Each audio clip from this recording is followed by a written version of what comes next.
Ada ilustrasi dalam Alkitab. Ada seorang buruh yang disuruh tuannya untuk membagi-bagikan undangan. Bagi-bagikan undangan. Namanya sudah ditulis. Ini. Tapi ternyata ketika pegawainya ini membagikan undangan ke nama yang sudah ada, orangnya itu bilang apa? Oh, aduh aku masih sibuk. Ya nanti kalau aku sempat aku datang ya. Oh, aku masih ada urusan. Sehingga pegawainya ini datang menyampaikan kepada Tuhannya. Tuhan, oh banyak yang sibuk, banyak yang tidak bisa, banyak yang tidak beralasan tidak punya baju pesta. Akhirnya apa? Ya sudah, kalau begitu sekarang ambil undangan itu, bagikan ke siapa saja yang mau datang. Itu artinya apa? Ketika kita menjadi orang Kristen, firman Tuhan bilang apa? Bukan kamu yang memilih aku, tapi aku yang memilih kamu. Tuhan yang memilih kita. Kalau kita bisa ada di sini, kalau kita bisa menyembah Tuhan, kalau kita bisa menerima Yesus sebagai Tuhan dan Juru Selamat dalam hidup kita, itu karena Tuhan memilih kita. Jadi jangan kita remehkan Tuhan. Jangan kita anggap Tuhan itu gampangan dalam kehidupan kita. Tuhan mau kehidupan kita mengikuti pertobatan kita. Mengikuti percaya kita kepada Kristus. Bukan hanya sekedar percaya di mulut. Tapi Tuhan mau kita mengikuti Tuhan dengan seluruh kehidupan kita. Itu yang Tuhan mau. Banyak orang ketika dia banyak kerjaan, dia bilang, oh aku tidak ada waktu buat Tuhan. Aku sibuk, aku ini, aku itu. Tapi ketika Tuhan izinkan sakit penyakit datang sama dia. Yang tadinya mau ke gereja gak ada waktu, ketika dia mulai sakit sekarat. Dia bisnisnya masih jalan. Tapi dia bisa datang ke gereja. Dia bisa datang ke gereja. Dia bisa berlutut. Tidak lagi dia bilang, oh aku tidak ada waktu. Oh tunggulah, aku urusin dulu meetingku. Apa tunggu kita sekarat baru kita datang sama Tuhan? Apa tunggu kita nggak bisa ngapa-ngapain baru kita memberikan hidup kita sama Tuhan? Sering kita nyanyi lagu, hidup ini adalah kesempatan. Hidup ini adalah kesempatan. Dan sebelum kita nggak bisa ngapa-ngapain, kita harus bisa jadi berkat buat banyak orang. Itu yang Tuhan mau dalam kehidupan kita. Jangan kita untuk Tuhan aja, pergi ibadah aja. Kita harus dibujuk-bujuk kayak anak kecil. Nanti aku kasih permen ya. Ayolah ikut tante, ayo gendong tante. Nih, tante punya permen. Seringkali kan kita kalau membujuk anak kecil yang nggak mau sama kita kan begitu. Nih, tante punya permen. Banyak nih, banyak permen. Ayo sini gendong. Masa kita datang kepada Tuhan harus dibujuk-bujuk dulu. Ayo. Nih, Tuhan punya mujizat. Ayo datang sama Tuhan. Engkau datang kepada Tuhan karena engkau membutuhkan Tuhan. Bukan karena engkau butuh ini dan itu. Tapi karena engkau membutuhkan Tuhan. Karena engkau mengasihi Tuhan. Karena engkau tahu bahwa Tuhan sudah terlebih dahulu mengasihi kita. Amin. Bukan karena paksaan. Bukan karena bujukan. Dan juga bukan karena motivasi yang salah. Pengen diberkati, pengen ini dan itu. Tapi engkau datang kepada Tuhan, tujuanmu untuk menyenangkan Tuhan. Untuk menyenangkan Tuhan. Enggak ada lain daripada itu. Tuhan mau kita sebagai anak-anak Tuhan, jangan kita sampai miskomunikasi dengan Tuhan. Jangan sampai kita gagal faham dengan kehendak dan rencana Tuhan dalam hidup kita. Oleh karena itu, firman Tuhan mengajak kepada kita semua anak-anak Tuhan. Jangan jadi anak-anak Tuhan yang sok tahu, sok pinter, sok tahu, sok hebat, sok pinter. Dia merasa, oh ya masih ada hari besok kok aku ke gereja, masih ada tahun depan kok aku ke gereja. Dia sok tahu, padahal belum tentu besok dia ada. Padahal belum tentu tahun depan dia ada. Tapi dia merasa, oh tahun depan masih ada aku. Oh hari besok masih ada buat aku. Kapanpun Tuhan bisa ambil kita. Dan apakah ketika Tuhan datang menjemput kita? Apakah ketika kematian itu datang menghampiri kita? Kita sudah siap? Apakah kita sudah siap? Saya sering sharing sama Bapak. Saya bilang ke Bapak, Pi, nanti kalau aku mati duluan, Papi nikah lagi lah. Papi nikah lagi lah. Ya, enggak tahu lah, kata Bapak. Ya enggak tahu lah. Saya bilang, Pi, Papi tunggu berapa bulan setelah aku enggak ada Papi nikah lagi? Atau tunggu berapa hari aja? Saya bilang, atau tunggu berapa hari saja? Ah kamu ini ngomongin apa? Bapak sering ngomong begitu. Saya bilang, kapanpun Tuhan jemput saya bilang, saya mau saya hidup dalam perkenanan Tuhan. Makanya saya selalu bilang sama anak-anak saya, setiap hari kamu datang sama Tuhan, kamu minta pengampunan sama Tuhan.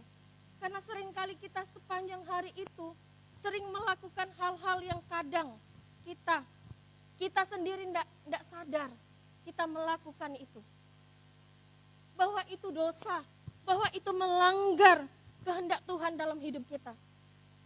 Saya bilang, belajar untuk minta ampun sama Tuhan dan koreksi diri setiap hari. Kapanpun, sehingga kapanpun Tuhan menjemput kita, kita siap. Kita siap. Saya sering ngobrol sama Bapak, gimana kalau Bapak meninggal duluan? Gimana kalau saya yang pergi duluan? Saya kalau dulu awal-awal nikah, ketika Bapak bilang, ya kayaknya sih kawin lagi. Jujur sakit hati, kesel. Ih dia kok mau nikah lagi? Tapi kalau sekarang saya cuma bilang gini, ya Papi mau nikah lagi ya urusan Papi lah. Terserah Papi. Saya bilang, terserah Papi. Yang aku tahu anak-anakku dalam perlindungan Tuhan. Siapapun nanti yang menggantikan aku, dia mau baik atau enggak baik, itu urusan Papi sama dia. Tapi yang jelas anak-anakku sudah ada dalam rencana Tuhan. Begitu juga ketika Bapak kan tahun-tahun sebelumnya tuh dia selalu bilang, capek rasanya, rasanya aku pengen mati aja. Kapan Tuhan dijemput aku? Capek Tuhan, capek Tuhan. Saya bilang sama Bapak, ya kalau Papi nggak ada dan masih muda, kemungkinan saya tidak akan meneruskan pengembalaan. Saya bilang sama Bapak, loh kenapa? Iya, karena saya nggak mau pengembalaan ini jadi tahta buat kehidupan saya buat anak-anak saya, buat buat keluarga saya. Saya nggak mau pengembalaan ini jadi tahta. Banyak orang menjadikan pengembalaan itu sebagai tahta. Sehingga apa? Sehingga orang yang tadinya tidak dipanggil Tuhan untuk ditempatkan di situ, tapi dipaksa untuk ditaruh di situ. Karena apa? Karena takut kehilangan aset. Merasa gereja ini punyanya, merasa apa yang ada di sini ini semua milik dia. Jadi kalau sampai dikasih ke orang lain itu sayang. Saya bilang, kalau papi masih muda, nggak ada, ya kemungkinan saya tidak akan melanjutkan pengembalaan, saya bilang. Kenapa? Iya, karena saya tidak mau sampai pengembalaan itu menjadi tahta buat saya. Bapak bilang, kamu nggak mungkin begitu. Sekarang aja kamu enggak begitu. Saya bilang, justru karena sekarang saya belum seperti itu. Makanya saya harus berani untuk melepaskannya. Saya harus berani melepaskannya. Karena nanti ketika saya meneruskan itu dan saya memaksakan diri supaya anak-anak yang tadinya tidak memiliki panggilan untuk jadi gembala, saya paksa untuk jadi gembala hanya karena takut kehilangan tahta. Karena gereja, pelayanan itu bukan berbicara tahta. Gereja dan pelayanan itu berbicara kepercayaan Tuhan kepada kita. Saya katakan, kalau kita dipercaya sama Tuhan, kita lakukan, kita kasih yang terbaik. Kita lakukan apa yang kita bisa, apa yang kita mampu. Kalau Tuhan izinkan papi nggak ada, berarti selesai tugasku sebagai gembala. Sekarang tugasku untuk menyelesaikan visi yang masih Tuhan kasih kepada saya bilang. Bukan berarti berhenti pelayanan, enggak. Bukan berarti berhenti pelayanan, tapi harus meneruskan pelayanan, karena pelayanan itu enggak pernah ada pensiun. Erik sama Abel sering tanya, Mi, kita ini kan anak pendeta, apa kita ini harus jadi pendeta? Saya bilang, nah kalau bisa, ya kamu harus jadi pendeta. Tapi kamu enggak harus jadi gembala, saya bilang. Tapi kamu enggak harus jadi gembala. Apa bedanya pendeta sama gembala? Beda, pendeta itu hanya gelar yang dikasih oleh sinode karena kita sebagai pelayan Tuhan, sebagai hamba Tuhan. Tapi kalau gembala itu jabatan yang dikasih, yang dipercayakan oleh Tuhan untuk memimpin umat-umat Tuhan. Untuk memimpin umat-umat Tuhan. Saya bilang, mereka bilang, aku enggak pengen jadi gembala, kata mereka.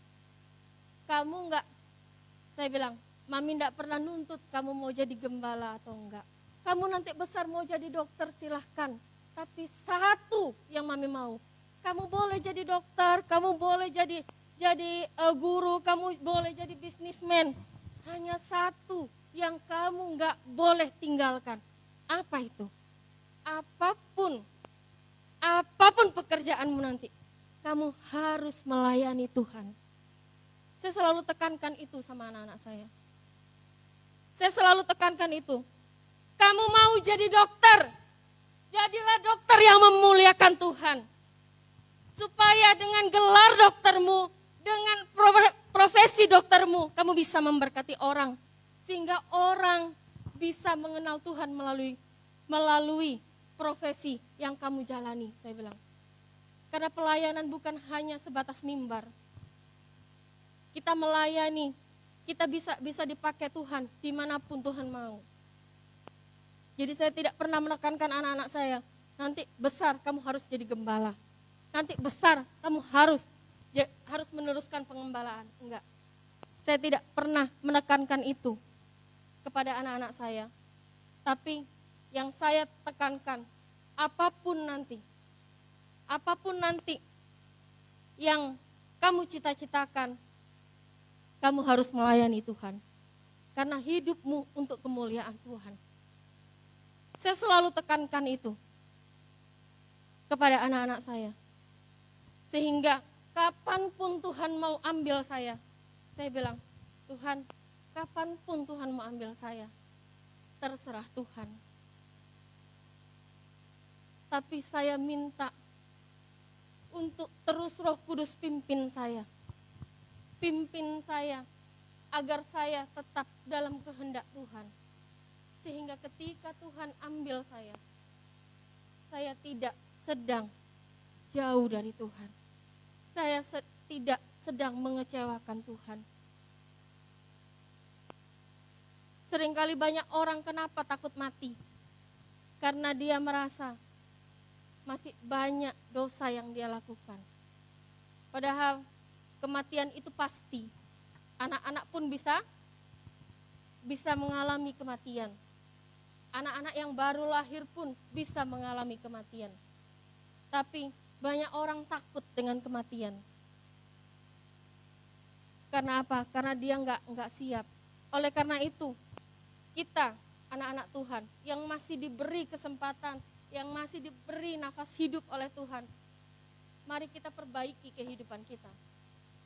Untuk apa? Untuk mengerti kehendak Tuhan dalam hidup kita. Jangan sampai kita gagal paham dengan rencana Tuhan dalam hidup kita.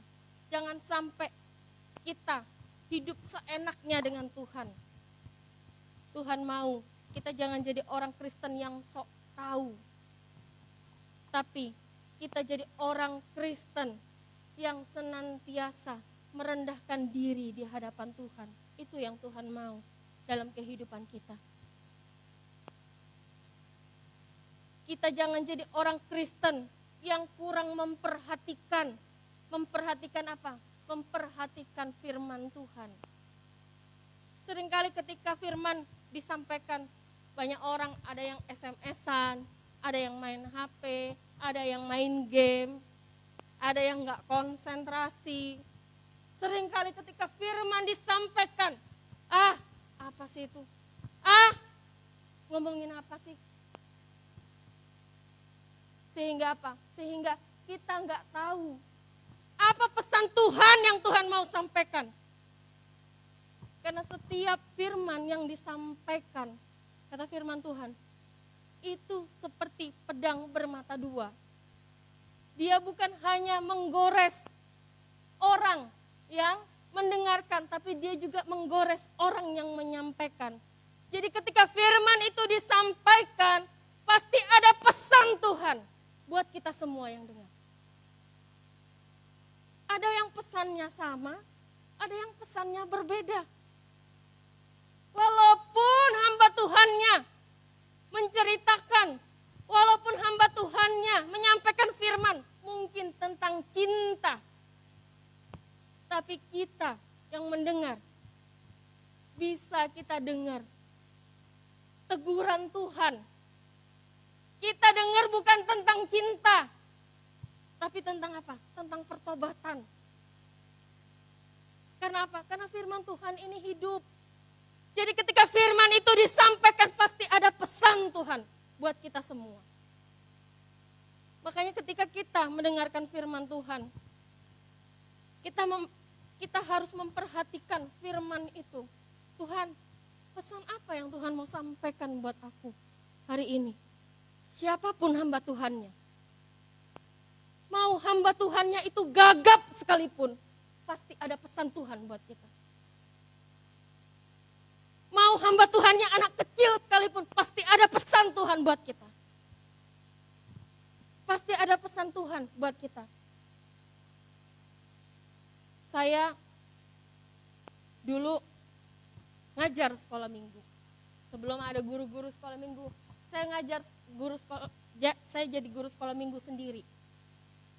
Dan ketika saya nyampaikan firman sama anak-anak, itu firmannya sekolah minggu.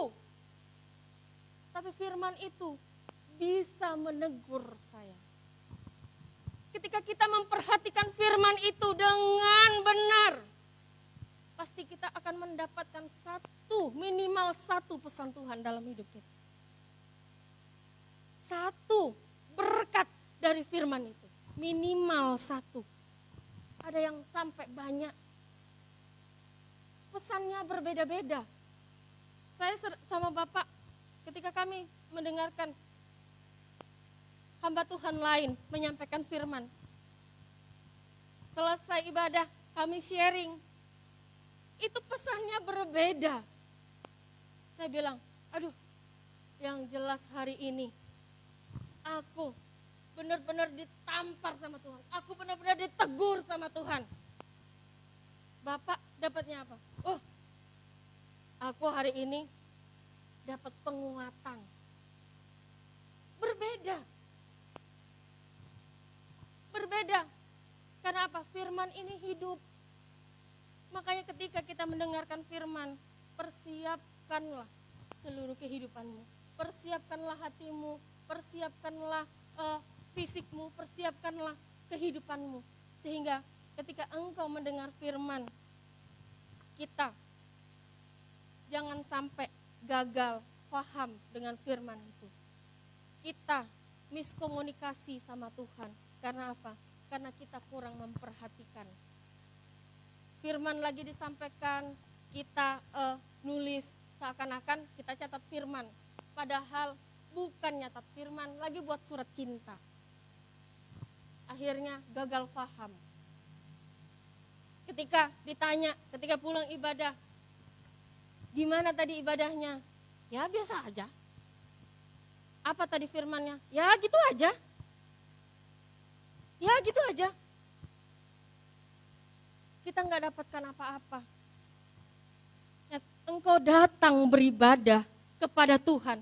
Jangan sampai engkau pulang nggak dapat apa-apa. Kita datang kepada Tuhan beribadah, persiapan dari pagi. Kita buat sarapan, kita mandi, kita bermake up, kita pakai baju bagus. Kita datang ke gereja, kita datang beribadah, kita nggak dapat apa-apa, kita rugi. Kita rugi besar. Hanya karena apa? Karena kita mungkin melihat, hamba Tuhannya itu, udah deh. Seringkali kita ketika kita melihat hamba Tuhannya nggak sesuai dengan harapan kita, kita mulai tidak memperhatikan firman. Benar? Benar nggak? Tapi ketika kita lihat, hamba Tuhannya itu mungkin Gilbert, hamba Tuhannya itu hamba-hamba Tuhan yang luar biasa, kita baru sungguh-sungguh dengerin firman. Kadang dia dengerin firman, bukan firmannya. Dia tidak fokus sama firmannya, dia fokus sama leluconnya.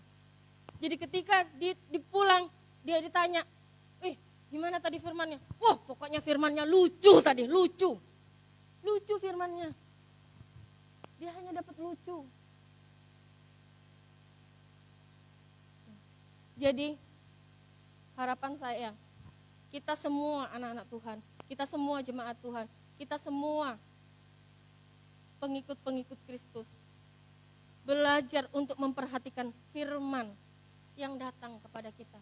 Ketika kita mendengar firman, firman itu mengena kepada kita, jangan kita tersinggung. Ketika kita mendengar firman, firman itu menegur kita, tidak perlu kita tunjuk orang lain. Firman ini pas untuk si A. Firman ini pas untuk istriku. Firman ini pas untuk suamiku. Jangan. Ketika engkau dengar firman, jangan kita mencari kesalahan orang lain. Tapi belajar untuk apa? Tuhan, apa yang mau Tuhan sampaikan sama aku hari ini? Melalui firman Tuhan yang aku dengar. Yang aku dengar, belajar untuk memperhatikan firman itu. Ketika firman itu menegur kita, terima firman itu. Dan perbaiki kehidupan kita, agar kita terus berkenan di hadapan Tuhan. Dan belajar untuk membaca firman Tuhan dari Kejadian sampai Wahyu. Dari Kejadian sampai selesai. Jangan sepotong-sepotong. Supaya apa? Supaya kita lebih lagi mengenal Tuhan yang kita layani. Mengenal Tuhan yang kita sembah. Mengenal Tuhan yang kita agungkan. Amin untuk firman Tuhan.